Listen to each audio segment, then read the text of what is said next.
Hello students, welcome back to my YouTube channel RPS Commerce.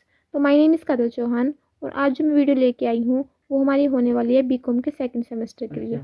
तो जो students BCom के second semester की तैयारी कर रहे हैं उनके लिए बहुत ज़्यादा इंपॉर्टेंट वीडियो होने वाली है। तो व्यावसायिक प्रबंधन यानी कि बिजनेस मैनेजमेंट में जो आपका 4th चैप्टर है जिसका नाम है निर्णय, अवधारणा एवं प्रक्रिया। तो इस चैप्टर में हम पढ़ेंगे कि निर्णय, अवधारणा और प्रक्रिया। तो निर्णय का अर्थ एवं इसकी परिभाषा सबसे पहले तो ये देखते हैं कि डिसीजन मार्किंग क्या है। तो निर्णय का शाब्दिक अर्थ अंतिम परिणाम तक पहुंचने से लगाया जाता है, यानी कि लास्ट में डिसीजन लेना जिसे हम कहते हैं वो होता है। तो जबकि व्यवहारिक दृष्टि से निर्णय का अर्थ एक ऐसी प्रक्रिया से लिया जाता है जिसके द्वारा किसी वांछित परिणाम की प्राप्ति हेतु सृजनात्मक पूर्वक सर्वोत्तम विकल्प का चयन किया जाता है, यानी कि इसमें कई सारे ऑप्शन होने के बाद उसमें सर्वश्रेष्ठ यानी कि सबसे अच्छे विकल्प का चयन किया जाता है। तो इस प्रकार निर्णय से आशय विभिन्न विकल्पों में से सर्वश्रेष्ठ विकल्प चुनने की बौद्धिक प्रक्रिया से है। इसकी कुछ प्रमुख परिभाषा निम्न प्रकार है। तो सबसे पहले इसकी परिभाषा जो है कि निर्णय लेने से आशय अपने मस्तिष्क की सम्मति या कार्यवाही के तरीके के निर्धारण से है। फिर उन्होंने जॉर्ज टेरी ने, तो ये आपको बहुत अच्छी तरह से पढ़नी पड़ेगी क्योंकि इन्हीं के बेस पे एमसीक्यू क्वेश्चन बनते हैं कि उसमें लिखा होगा कि एक डेफिनेशन लिखी होगी, फिर पूछा होगा कि ये किसके द्वारा लिखी गई है। तो उसमें से ऑप्शन आपके पास आएंगे, आपको करेक्ट ऑप्शन पे टिक लगाना है। तो फिर उन्होंने कहा है कि निर्णय किसी कसौटी पर आधारित दो या दो से अधिक संभावित विकल्पों में से एक का चयन है।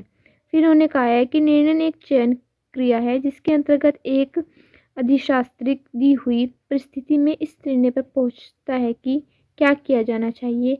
निर्णय चयनित व्यवहार को प्रतिनिधित्व करता है जिसका चयन अनेक संभावित विकल्पों में से किया जाता है।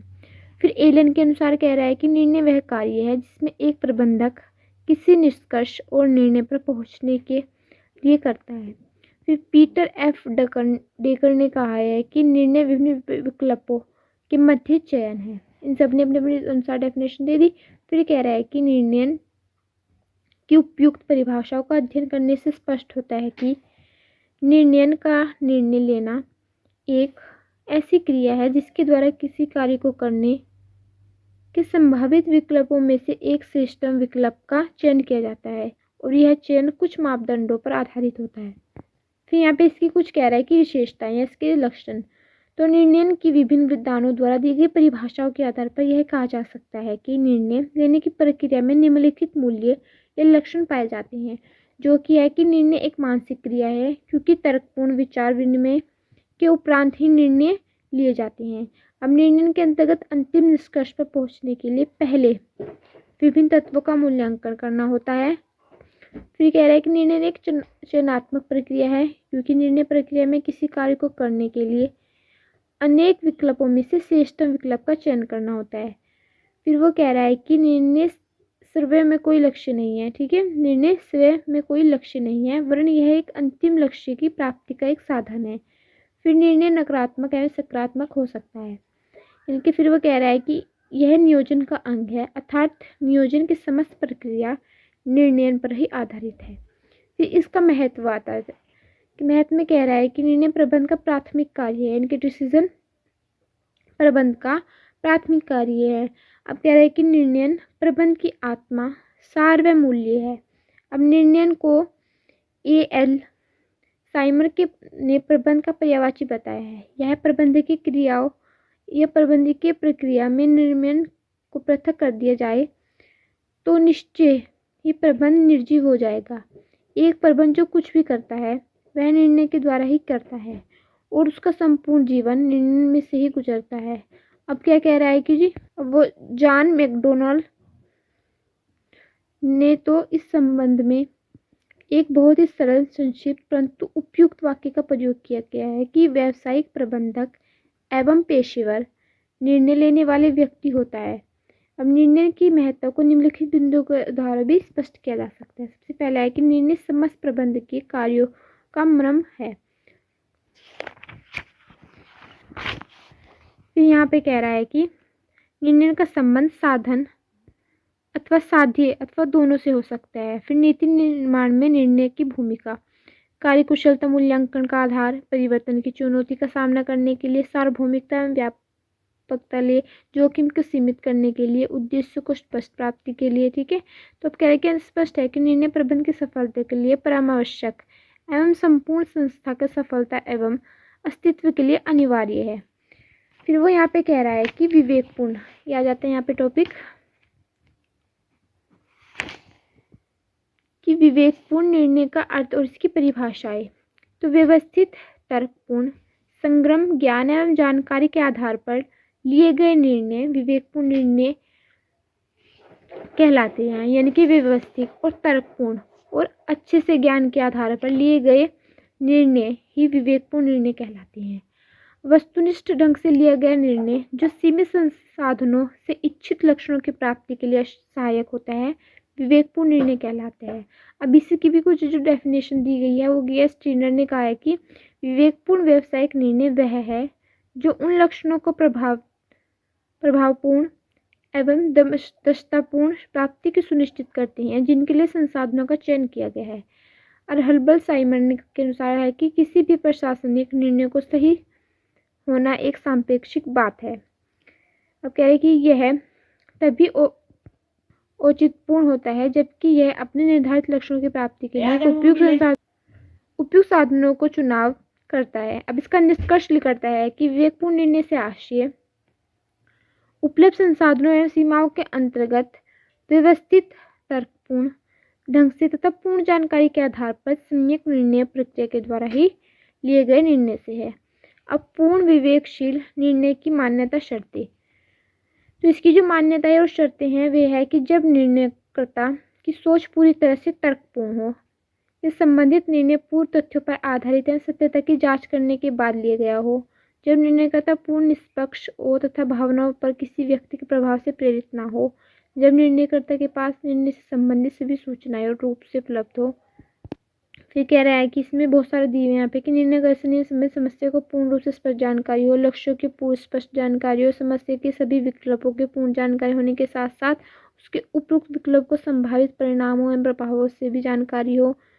फिर वह कह रहा है कि निर्णय विभिन्न विकल्पों से वेरित क्रम की जानकारी हो, पर्याप्त समय एवं वांछित संसाधन प्राप्त मात्रा में उपलब्ध हो, अधिकतम लाभ तथा मित्तीय परिणात्मक प्राप्त चाहिए। तो फिर इसमें आता है कि सीमित, विवेकपूर्ण अथवा पूर्ण विवेकशील निर्णय की सीमाएं। तो इसकी सीमाएं हैं कि ज्ञान का अभाव, अनिश्चितता, समय की कमी, लागत की सीमा और मानवीय कमजोरी।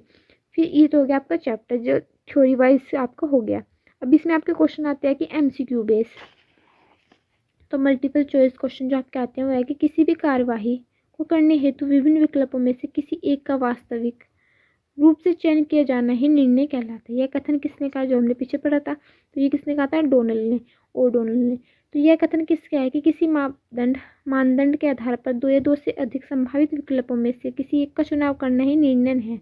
तो ये कहा था टेरी ने, आपने अच्छे से पढ़ा होगा तो उसमें होगा। फिर इसमें है कि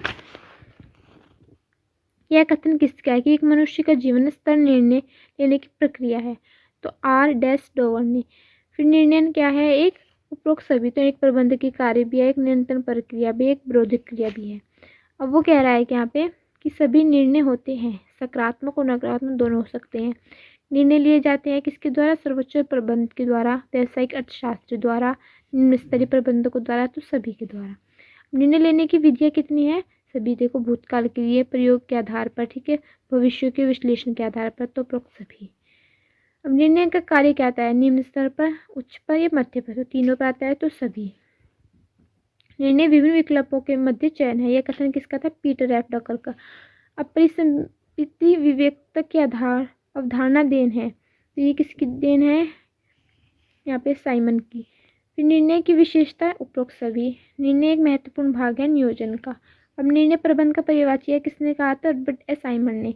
तो निर्णय क्या है कि किसी लक्ष्य तक पहुंचने का एक साधन, डिसीजन, ठीक है। तो निर्णय नियोजन का एक महत्वपूर्ण भाग है जिसे हम नियोजन का पर्यायवाची कहेंगे। यह कथन किस लेखक का है, तो ये कहा था समरने और न्यूमैन ने। अब निर्णय का प्रकार क्या है, यहाँ पे देखो, यहाँ पे कई प्रकार दिए गए, तो इसमें भी हमारा उपरोक्त सभी ही आएगा। फिर कह रहा है कि निर्णय का महत्व, तो महत्व और विशेषता लक्षण जहाँ पे पूछे जाते हैं वहाँ पे उपरोक्त सभी आपका आंसर होता है।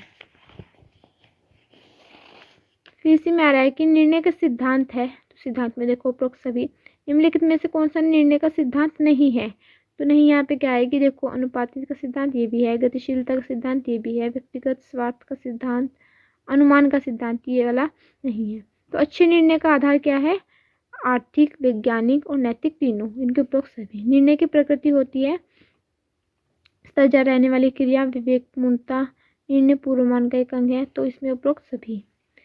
निर्णय की तकनीकी विधि क्या है, अनुमान विधि, अंतर्बोध विधि, सांख्यिकी विधियां, तो उपरोक्त इसमें सभी विधियां। अब वो कह रहा है कि नैतिक दैनिक निर्णय हेतु आवश्यकता होती है, उपरोक्त में से कोई नहीं, ये किसी की नहीं होती।